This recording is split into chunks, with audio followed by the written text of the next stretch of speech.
Baiklah, perkenalkan nama saya Rosalia. Saya dari Prodi Kewirausahaan 2020.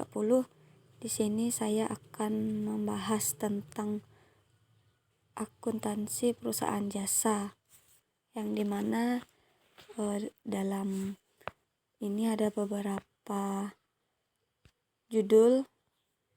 Untuk judul yang pertama itu atau bab yang pertama, sumber pencatatan dan analisa bukti transaksi. Nah, seperti yang kita ketahui, sumber pencatatan itu seperti misalnya kita berbelanja, seperti di sini kan berbelanja. Nah, misalkan kita berbelanja ke Banli, pasti itu ada sumber pencatatannya seperti bukti apa saja yang telah kita belanja di Banli tersebut. Sumber pencatatan ini atau bukti sumber pencatatan ini kita bisa membuat jurnal, dan juga kita bisa membuat buku besarnya. Macam-macam pencatatan itu, bukti pencatatan seperti bukti transaksi intern. Yang pertama itu bukti kas masuk. Nah, bukti kas masuk ini seperti kita misalkan kita menerima uang dari orang, atau suatu perusahaan itu menerima uang itu disebut kas masuk. Bisa kita lihat contohnya di sini. Ini struk bukti kas masuk. Yang kedua itu bukti kas keluar. Nah, kalau bukti kas keluar ini kan seperti pencatatan perusahaan itu.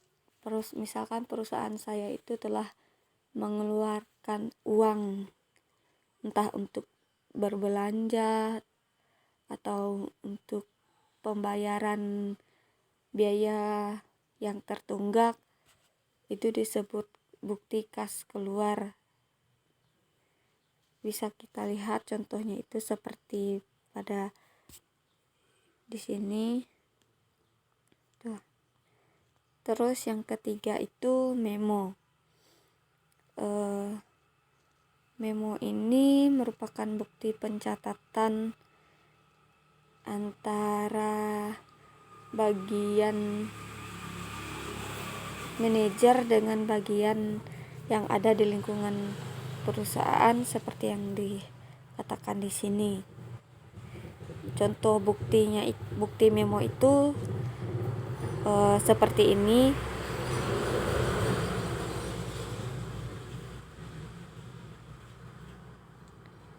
Dan ada juga bukti transaksi ekstern.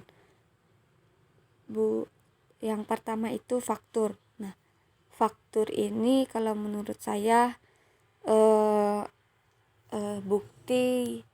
tanda bukti adanya terjadi jual beli.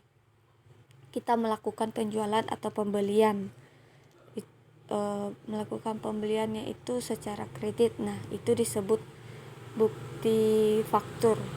Contohnya bisa kita lihat di sini, ada nomor fakturnya, kepada siapa. Misalkan kita melakukan pembelian atau penjualan, itu kita kepada siapa, terus jalannya itu alamat, dan bukti nama barang, banyaknya, harganya, dan jumlah uang yang kita keluarkan, tanggalnya juga tidak lupa. Yang kedua, untuk bukti ekstern ini kwitansi. Nah, kalau bukti kwitansi ini sudah sering kita lihat, seperti bukti ketika kita menerima sejumlah uang, dan misalkan ya, saya membayar uang asrama ke asrama. Nah itu kan, atau saya membayar uang asrama melalui Bu Gita. Nah Bu Gita ini membuat kwitansi bukti bahwa dia sudah menerima uang dari saya, dan dia juga harus tanda tangan di kwitansi tersebut. Yang ketiga itu nota. Nota ini seperti bukti ketika kita membeli suatu barang secara tunai langsung gitu kan, tidak secara kredit. Seperti bisa kita lihat contohnya kan di sini. Kita juga bisa ambil contoh waktu kita berbelanja di warung atau di minimarket. Itu kan kita biasanya warung lah contohnya, atau di pasar Bangkayang itu kan, ketika kita misalkan berbelanja untuk penjualan kita, pasti kita perlu nota sebagai bukti bahwa kita beli barang itu dan harganya segitu, dan itu bisa jadi bukti untuk kita melakukan jurnal dan buku besar. Kalau nota debit ini adalah bukti suatu perusahaan itu telah mendebet perkiraan langganannya. Kalau nota debit, saya jujur saya kurang tahu, karena saya belum pernah melakukan nota debit. Begitu juga nota kredit. Untuk cek ini seperti apa ya? Seperti kita memberi pinjaman, biasanya itu apa ya? Misalnya kita melakukan pembelian barang, kita bisa menggunakan cek. Itu sih yang saya tahu kalau tentang cek.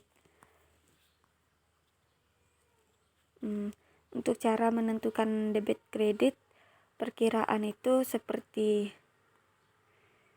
contohnya kan sudah ada di sini. Misalnya tanggal 1 Januari 1999, Tuan Rifki memulai usaha dengan menginvestasikan uangnya ke dalam perusahaan sebesar 50 juta. Kita masukkan dalam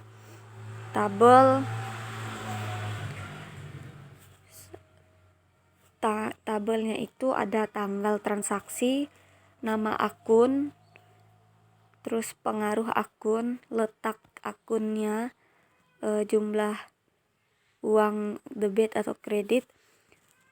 Tadi kan tanggal 1 itu ia memiliki kas. Dia menginvestasi, berarti kan itu kita anggap kas. Nah, kasnya 50 juta. Modalnya pun itu 50 juta.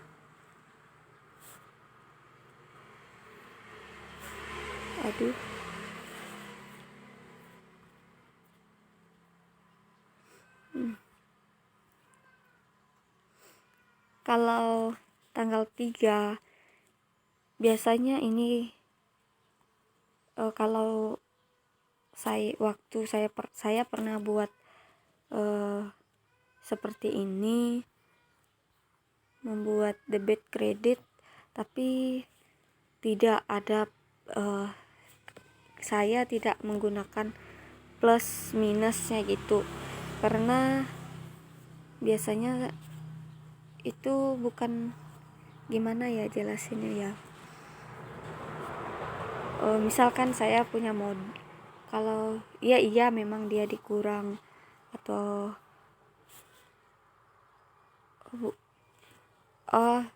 jadi di sini untuk menentukan debit kreditnya. Betul. Untuk tanggal 3 Januari 1999 itu kan dia memiliki kendaraan. Nah, kendaraannya itu masuk dalam debit sebesar 40 juta. Sedangkan kasnya tadi itu masuk ke kredit 20 juta. Karena dia mempunyai utang. Jadi utangnya itu sebesar 40 juta. Mungkin segitu saja yang bisa saya jelaskan untuk tentang tabel debit dan kredit. Selanjutnya itu masuk ke jurnal. Jurnal ini seperti pencatatan suatu pencatatan dari bukti-bukti transaksi yang kita lakukan tadi. Fungsi jurnal yang pertama itu fungsi pencatatannya. Dia itu berdasarkan bukti dokumen yang harus dicatat.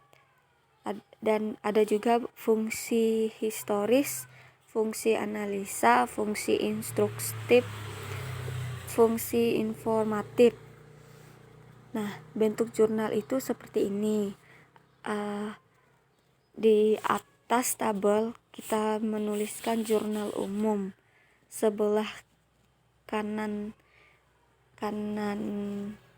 tabel itu halaman. Di atas tanggal itu tahun kita melakukan transaksi.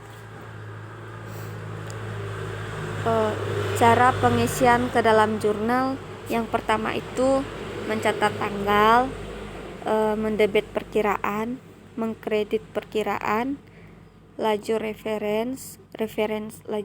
reference ini seperti kode yang telah kita pindahkan ke jurnal, ke buku umum. Yang ke-5 itu halaman judul. Yang ke-6 memindahkan jumlah jurnal. Nah, contohnya itu seperti ini. Kalau membuat jurnal umum itu debit kreditnya itu dalam keterangan, misalkan kas ini kan agak lebih sedikit ke kiri, kalau modal itu sedikit kalau kredit itu sedikit ke kanan. Ya, contohnya seperti ini gambarannya. Setelah kita mencatat ini dari transaksi yang kita lakukan, yang mana yang debit, yang mana yang kredit. Nah, setelah selesai sampai beban sopir kas, itu kita jumlahkan jumlah debitnya itu berapa, maka jadilah 92.100.000 dan kreditnya itu 92.100.000 juga, sama kan.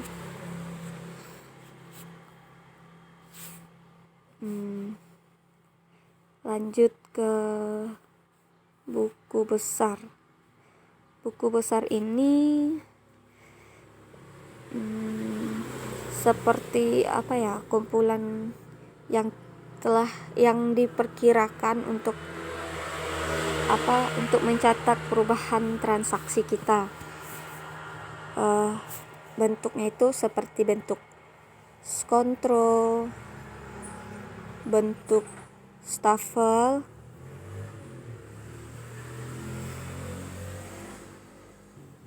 Dan ini jurnal umum, saya kurang paham kalau melihat seperti ini.